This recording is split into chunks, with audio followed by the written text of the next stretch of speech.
Now, all of the physical action in the search for missing Malaysia Airlines flight MH370 is happening out of Perth. But the nation's capital is where the intelligence and communications come together, and what is absolutely a global story now.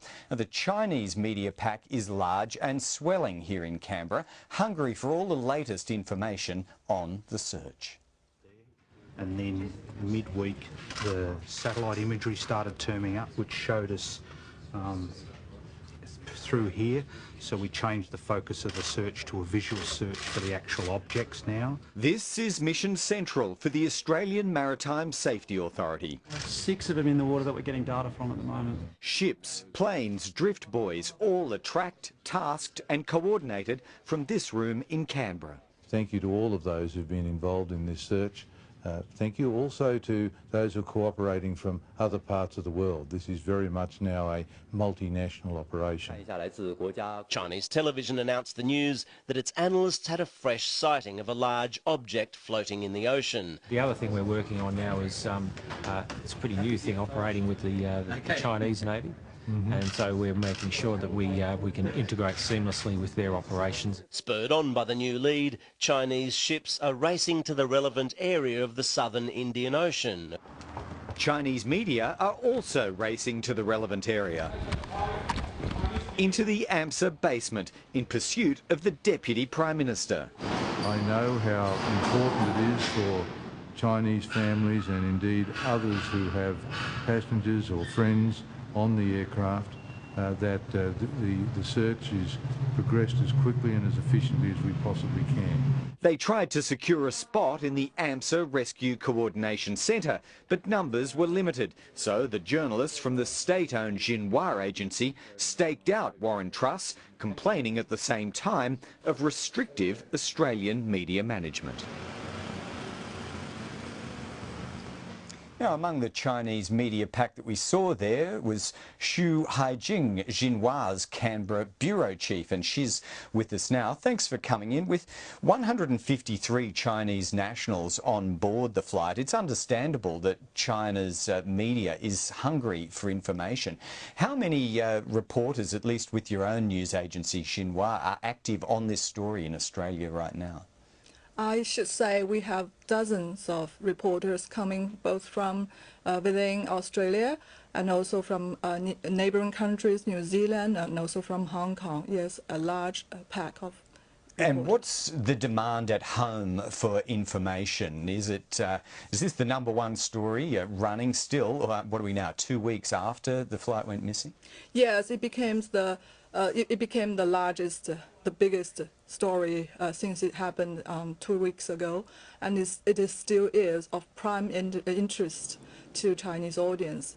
Because for me, my husband used to work in a company, and that company has a group of engineers on board that, and we all have this personal story to tell about some remote or friends being on board that ill-fated plane. So, yeah. So as a reporter, you have a sort of a connection with Malaysian Airlines and a special interest, is that right? I think I should say Chinese people have this because of the large number of passengers on board.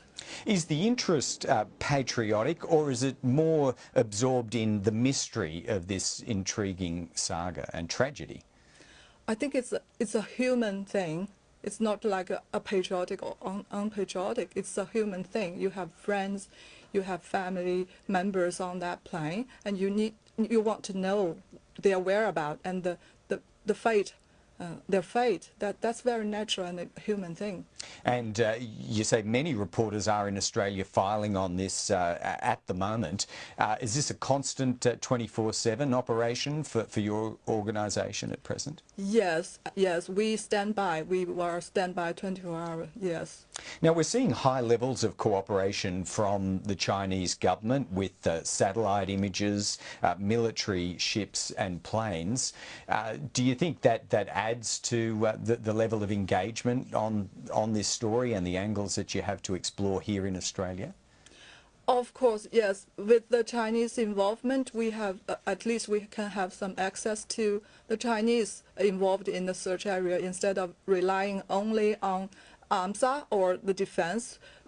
Both of them are really tight-lipped. Well, we saw a degree of frustration by you and your colleagues yesterday. Why is that? What is it that you're experiencing? Because there's a perception in Australia that you would be quite used to media controls and restrictions. Well, we are not used to like this kind of control of information, especially, I mean, this is like exclusion from of us, and that in exclusive pool interview is the chance are only given to Australian media, and we are hungry for information, and that's understandable, and we were there just for applying for a chance to talk to somebody from that organization, and we happened to see Mr. Truss coming to visit, and we waited there for an hour, hoping to like interview him, to ask him to talk like a few things when he was there. That's I mean, but actually what we are having the trouble is that media person in AMSA just said to us that if you are waiting for some chance of like any doorstop like that, you are not going to not going to happen. And is that an isolated incident yesterday, or are you saying that Chinese media frustration happens generally on this story?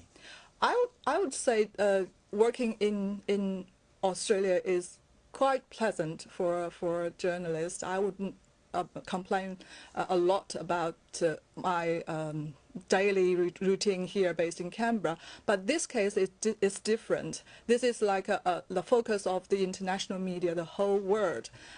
I should say my personal opinion is that it seems like AMSA is not well prepared for that. All right. Well, xuhaijing from Xinhua, we do thank you for coming in and sharing your perspectives on covering what I say is absolutely a global story and one which continues. Thank you. Thank you.